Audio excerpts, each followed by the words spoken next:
De AVP, uma carta competição para a reunião aqui está de caráter público. E agora o povo também por escutar Kiko e Grêmio Comercial de Bisa, mas no mesmo momento nós invitamos também o Grêmio Sindical para parte da discussão aqui, riba a lei do conceito que é BBO and the Grants. Lastimamente, nós podemos tomar nota que o parlamento há uma reunião de besloten commissievergadering. Isso significa que a comissão está reunida, que o Grêmio Comercial, en te besloten será. Essa é a lástima, porque é uma discussão muito ampla, muito complexa, que o povo também necessita, que é o tópico que está tomando lugar.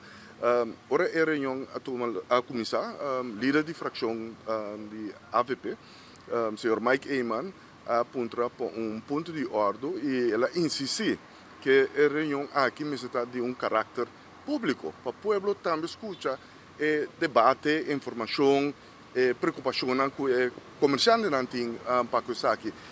Nós podemos escutar do presidente, que é o senhor Camperveen, ha uma promessa que também para junto conosco para make sure que vai bem e muito provavelmente outra semana uma reunião de caráter público para nós seguir discutir riba ponto aqui com o Grêmio Comercial e o Grêmio Sindical.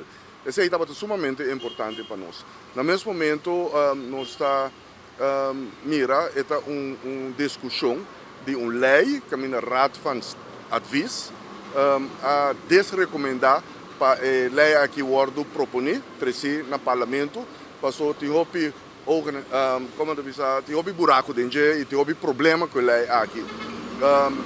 Lastimamente, nós também que o governo está insistir para a lei aqui tomar lugar, que ainda eigenlijk Raad van Advies a desbaratar a lei aqui completamente, mostrando também a dificuldade e a preocupação que está aqui para que está aqui, efeito que está aqui também tem, que é sumamente negativo para o comércio, mas também para o custo de vida para o povo de Aruba.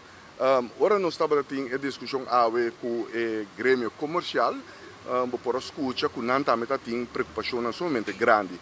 E não também premirar que isso aqui também tem como efeito aumento de custo de vida. Que seguro não está bom, mirando que já acaba a inflação está sumamente alto, efeito de preço, subida de preço está afetando o povo mais jovem, o povo está sentindo aqui.